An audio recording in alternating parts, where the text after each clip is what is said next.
Pengacara asal Solo, Jawa Tengah sekaligus penggugat ijazah palsu Presiden ke-7 RI Joko Widodo, yakni Muhammad Taufik, mengaku tidak masalah jika digugat balik oleh ex-wali kota Solo tersebut.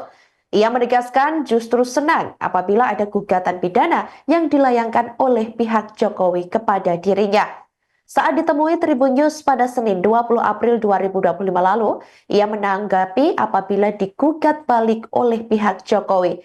Namun ia memberi catatan bila Jokowi berencana menggugat balik dirinya tidak bisa diwakilkan jika itu merupakan gugatan pidana. Maka harus Jokowi sendirilah yang menurutnya melaporkan. Selama 32 tahun menjadi pengacara, menurutnya saling menggugat itu sudah biasa dalam proses berjalannya prosedur hukum. Sebelumnya diketahui buntut tudingan ijazah palsu terhadap Jokowi, pihaknya akan menempuh langkah hukum. Hal itu sebelumnya disampaikan oleh kuasa hukum Jokowi, Yakub Hasibuan. Ia mengatakan berkas-berkas yang sudah dikumpulkan masuk tahap finalisasi.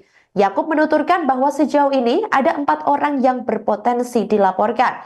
Namun, ia belum menjelaskan secara pasti siapa saja sosok yang berpotensi akan dilaporkan oleh pihak Jokowi. Yakub menerangkan bukti-bukti yang dikumpulkan saat ini beberapa di antaranya mengarah pada dugaan tindak pidana.